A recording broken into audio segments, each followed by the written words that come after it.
Look closely at them. Those glassy eyes, fixed stares.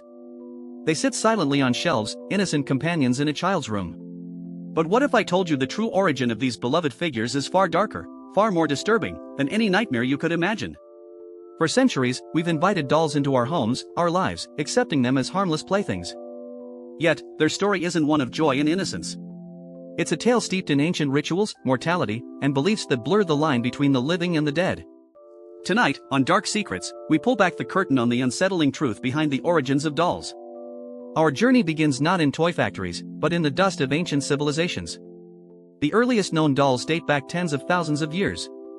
Far from being children's playthings, these crude figures fashioned from clay, wood, or bone served profound, often sacred, purposes.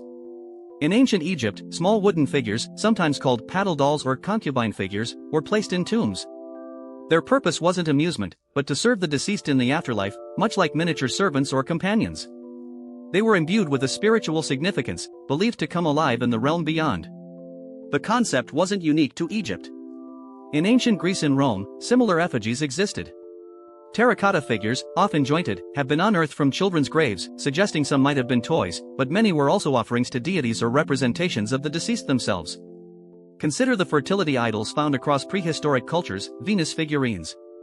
These weren't toys, they were powerful symbols, worshipped or carried as talismans to ensure successful childbirth and bountiful harvests. They were sacred objects, not playful companions. As civilizations evolved, so did the role of these figures. In some cultures, dolls were used in initiation rites, teaching young girls about womanhood and their future roles.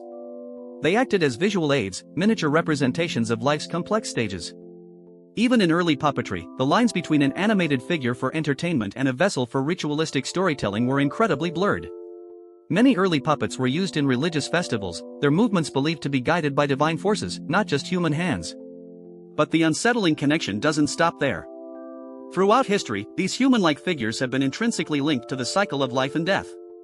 In some indigenous cultures, dolls were crafted to represent ancestors, serving as a physical link to the spirit world, carrying the wisdom and protection of those who had passed. These were not items to be played with carelessly, they were revered, often kept in special places, and sometimes even fed or cared for as if they were living beings.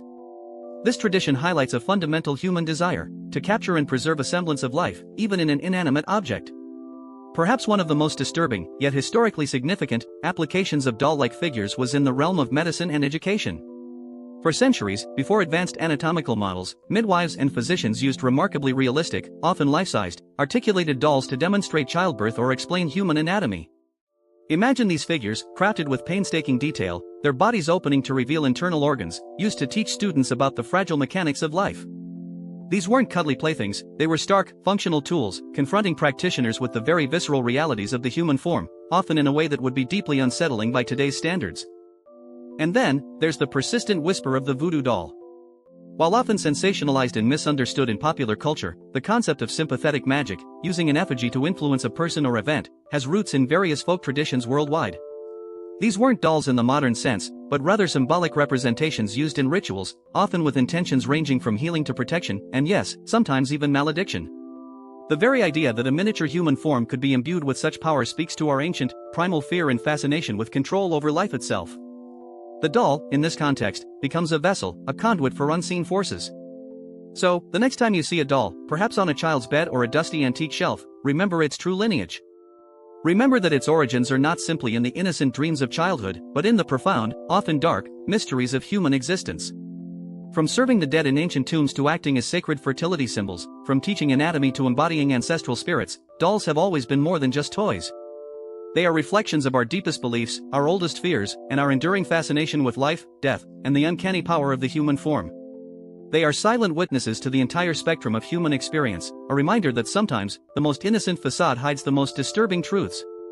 If this journey into the unsettling origins of dolls has left you looking at your own collection a little differently, then you've just scratched the surface of the dark secrets we uncover daily. Make sure to hit that subscribe button and ring the notification bell so you don't miss another chilling revelation. We'll be back tomorrow with more hidden histories and forgotten truths.